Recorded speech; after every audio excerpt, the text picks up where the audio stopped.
In pursuit of beautiful content and social approval, we often forget where the line of reasonable risk lies. The story of Crystal Gonzalez, known to her followers as the Dancing Queen of Hikes, is a stark reminder of how quickly a vibrant Instagram picture can turn into tragedy if basic safety rules are neglected.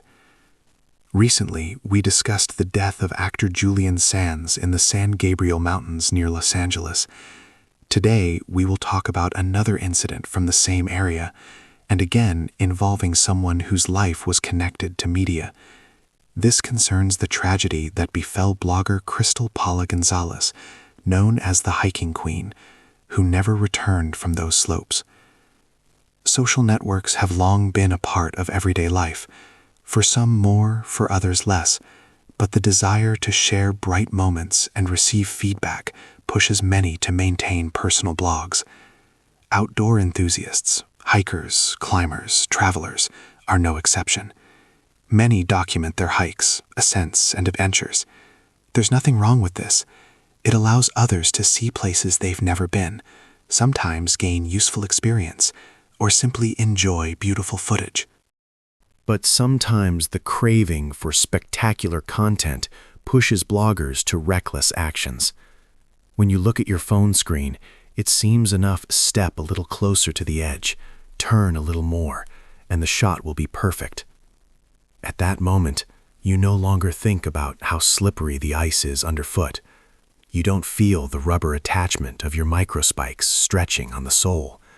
You don't notice the slight gust of wind that could throw you off balance at the most inopportune moment.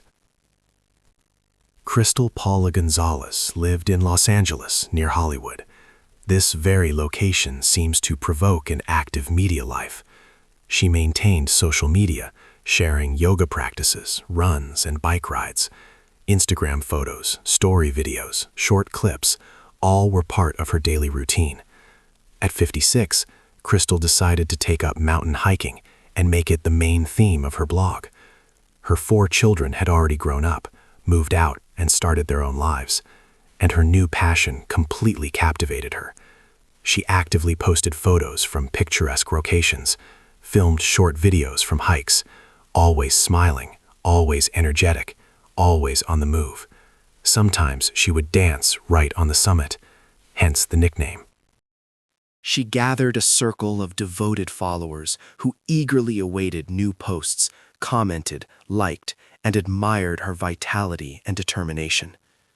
Thus, she became known as the Hiking Queen, or the Dancing Hiking Queen.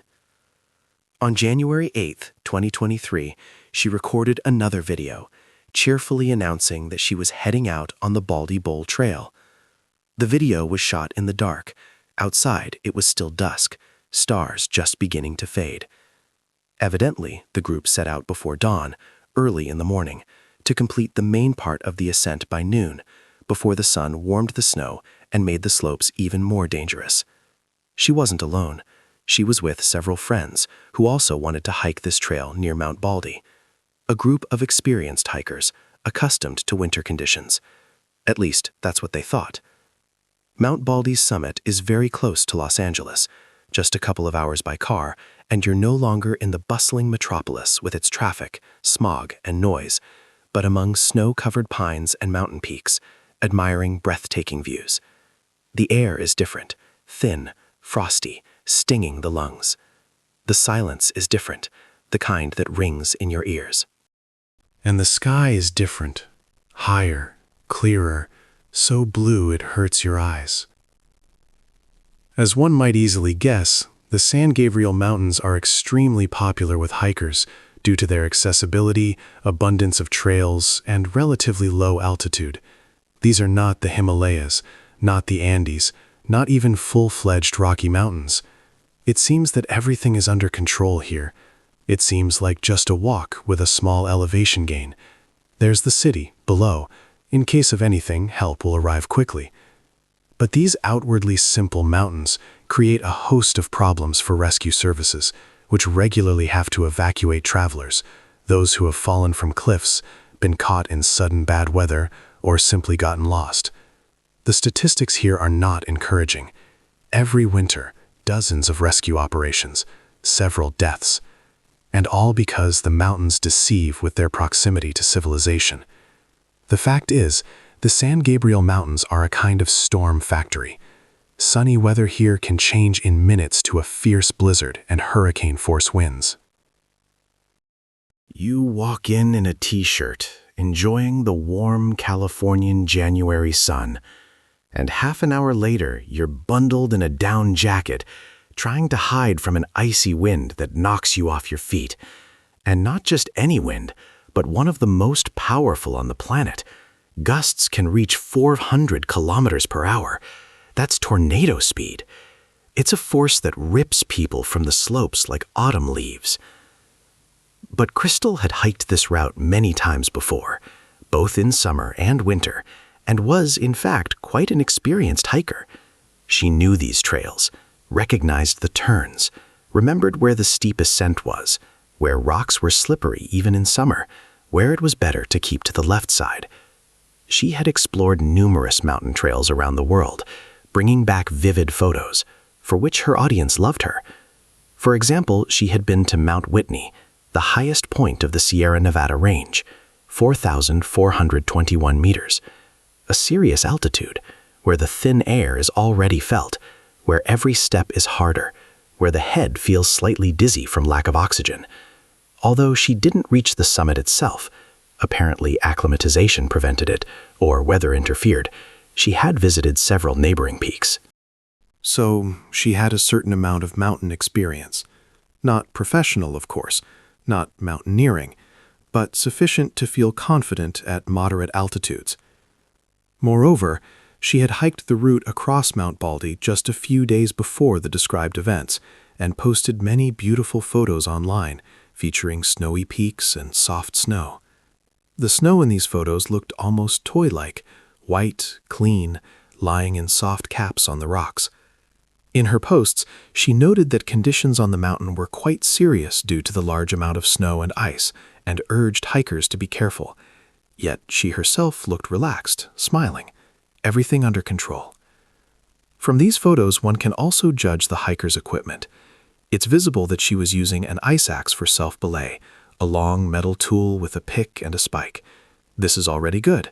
An ice axe in hand offers at least a theoretical chance to stop a fall if one can self-arrest in time, embed the pick into the snow, and hold the body on the slope. But she wasn't wearing a helmet, although it certainly wouldn't have hurt on rocky sections. A head injury from hitting a rock, and that's it. Then it doesn't matter what gear you have. And again, the same mistake as Julian Sands is visible. No crampons on her feet, only microspikes. These are very small spikes, 5, maybe 7 millimeters, on a rubber attachment, which can indeed hold a person on ice, but primarily on flat surfaces. You can walk on a park path covered with ice, on a gentle slope, too. But when it comes to rocks and steep slopes, full-fledged crampons are necessary, with long teeth, rigid attachment to the boot, and front spikes for moving on vertical ice. Microspikes won't hold an adult on a steep slope. It's like trying to stop a car with a handbrake on a mountain serpentine road. Avalanche gear is also not visible in the photos, although avalanches are far from rare in those parts. A beacon, probe, shovel, a standard set for anyone going into the winter mountains. One might assume that avalanche gear was in her backpack, but it cannot be definitively stated. Perhaps she considered the route too simple for such precautions. Perhaps she decided not to take extra weight. So, on January 8, 2023, a group of hikers set out early in the morning on the Baldy Bowl Trail, which runs near Mount Baldy, 3,069 meters high.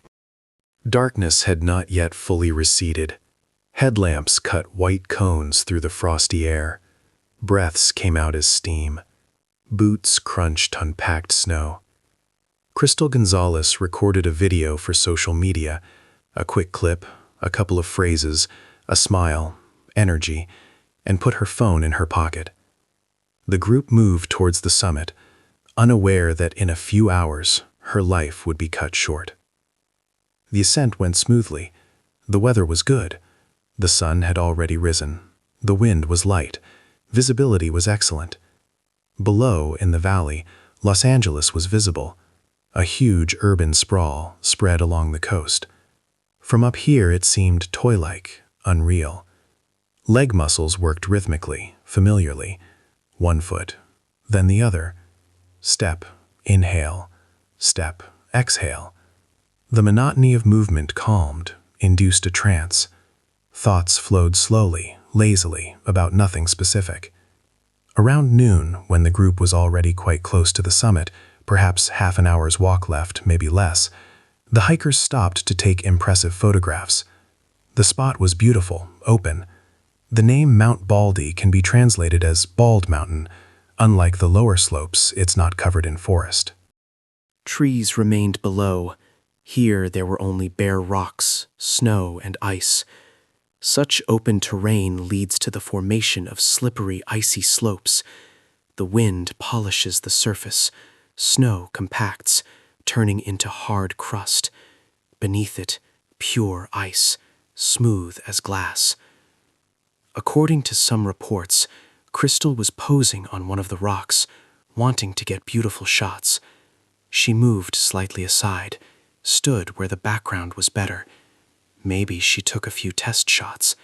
Maybe she asked her friends to step away so they wouldn't be in the frame. The sun shone brightly, almost blindingly. The snow sparkled, reflecting light everywhere, cutting at the eyes. And then, unexpectedly, without warning, she lost her balance and plunged down towards the valley. What exactly happened is not precisely known. Maybe her soul slipped on an icy crust. Maybe the rubber band on her microspikes snapped from strain. Maybe she just misjudged where she was stepping. A second, and your body is already moving where you don't want it to. Another second, and you realize you can't stop. Hands instinctively reach forward, trying to grab onto something, but there's nothing to grasp, only smooth snow that slips from under your fingers. Several of her companions watched in horror as the woman slid down the snowy slope, hitting rocks. For the first few meters she flew, perhaps not even understanding what was happening. Then the speed increased. The slope was steep, almost 45 degrees. The snow was hard. Friction was minimal. Her body spun, hitting protruding rocks. One impact, a second, a crunch. Sharp pain somewhere in her ribs. Another hit, and everything blurred. She fell about 200 meters and finally stopped. Somewhere halfway down the slope, in a small depression that halted her body. From above, it looked like a small, dark spot on the white snow. Her accompanying hikers immediately rushed to help, but descending the same slope she had just fallen down was dangerous and slow. One needed to proceed cautiously, checking each step, embedding an ice axe into the snow, self-belaying. Minutes dragged agonizingly. Hearts pounded. Hands trembled, either from cold or from adrenaline. Fortunately, one of them had a Garmin InReach satellite communicator, a small orange device with an SOS button. He pressed it without losing time. The signal went to the satellite, and from there to the rescue service. Coordinates, altitude, time, everything was automatically recorded. Now all that remained was to wait and do everything possible. Friends reached Crystal and immediately began to provide first aid. They checked her breathing. She was breathing but heavily, with a wheeze. They checked her pulse, rapid, weak. They tried to understand where the fractures were. Her legs, clearly. Her ribs, likely. Maybe her spine, too. Moving her was forbidden. It was dangerous. They covered her with a spare jacket, placed a backpack under her head. They tried to prevent the woman from freezing on the exposed mountain slope. The temperature was around 0, the wind was picking up, and a body in shock loses heat faster than usual. Fortunately, the weather that day was favorable, not the hellish storm that engulfed Julian Sands. Visibility was good, the wind tolerable, and a helicopter with rescuers arrived at the scene several hours later. The sound of the blades was heard from afar, a low, vibrating hum, growing louder with each second. The machine hovered over the slope, creating a powerful air current that kicked up snow dust and beat against their faces. From the helicopter, a medic was lowered on a cable. He landed next to the victim, quickly assessed the situation. With an experienced glance, he scanned her body, checked her pupils, pulse, and breathing. He noted numerous fractures and a critical condition. Internal bleeding, probably. A head injury, possibly. Time was of the essence. The doctor requested immediate helicopter evacuation to transport the woman to the hospital. She was carefully secured in a rescue stretcher, raised on a cable, and pulled inside. The helicopter turned and flew towards the city at maximum speed. Inside, medics did everything possible: artificial ventilation, intravenous infusions, attempts to stabilize her blood pressure. Unfortunately, she never made it to the hospital. She died en route from her injuries. Her body couldn't withstand it. Too many injuries. Too much blood loss. Rescuers commented on the incident as follows. The hiker was on a steep, icy slope, surrounded by many other hikers who were helping her as best they could. Many people fall on this mountain in winter. We urge hikers to be prepared and take a responsible approach to their treks. Wear appropriate cold weather clothing and bring essential snow and ice gear. This message indirectly hints that the hiker's equipment was insufficient. It was stated diplomatically, without direct accusations, but the meaning is clear. If she had had crampons, if she had had a helmet, if she had been cautious, perhaps everything would have turned out differently. One of her daughters remembered her mother thus. Many knew her as the dancing hiking queen. She was known in the community for her fearless hikes. She inspired many travelers. She was an incredible mother of 4 children, a sister, and a friend to everyone she met. She was the embodiment of strength, love, and beauty, a ray of light to all who knew her. She was always ready to help people. This story, without a doubt, echoes in many ways the case of Julian Sands, who also went to Mount Baldy without appropriate gear, without a helmet and crampons, and also remained on the mountain forever. Both were public figures, accustomed to sharing their lives with an audience.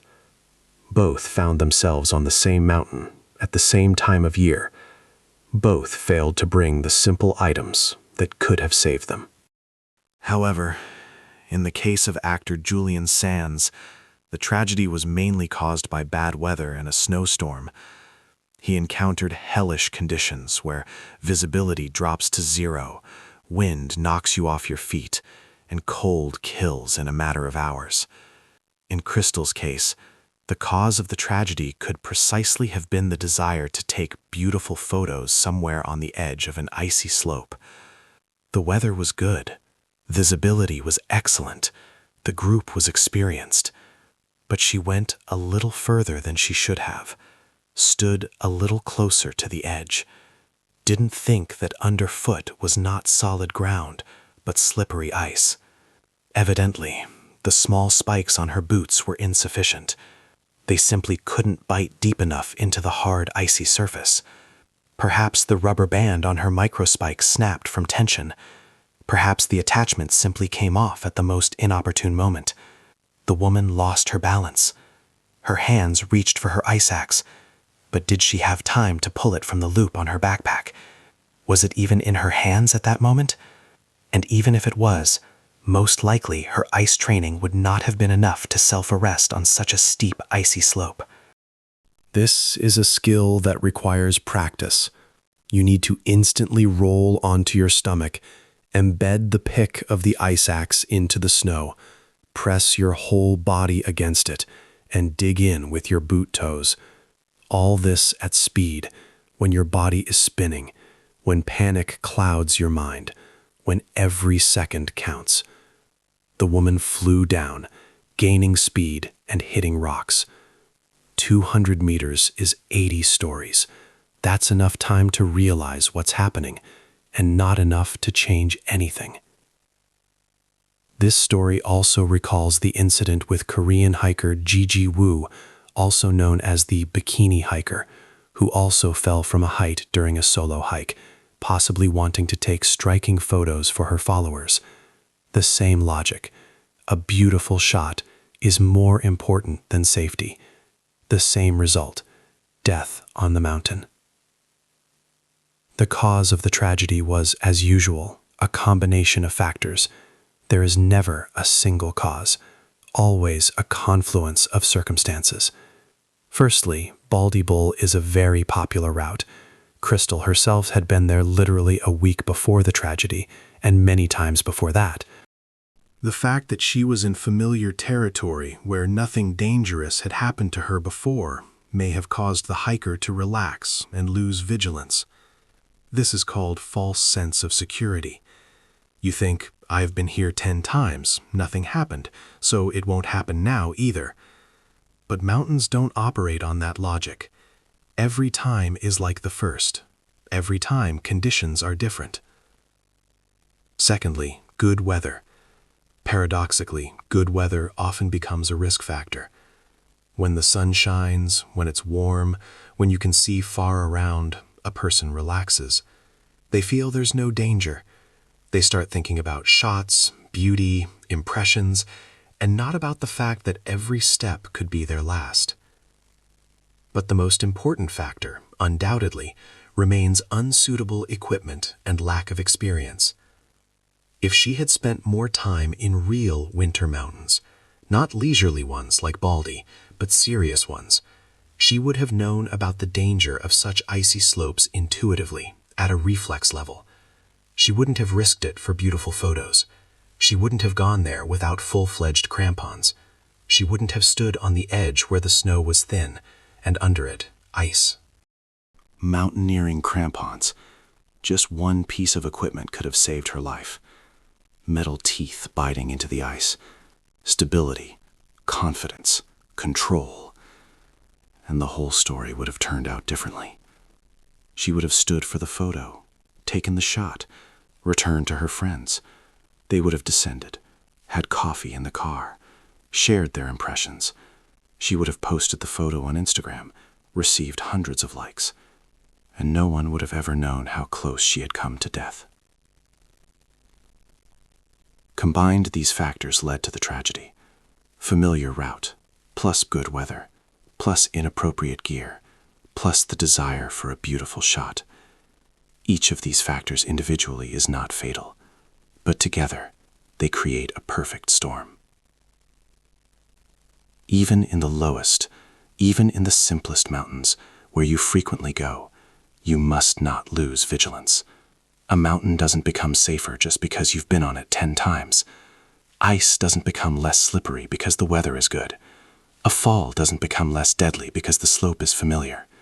You can encounter trouble anywhere, much easier than it seems. And if you lack some equipment for a route, rent it. You can rent an ice axe, helmet, avalanche gear, and, of course, crampons. All this costs pennies. 500 rubles a day, maybe 1,000. The price of a cup of coffee in a trendy cafe. The price of a movie ticket. But it can save your life. Because mountains do not forgive mistakes. They don't give a second chance. They take everything at once.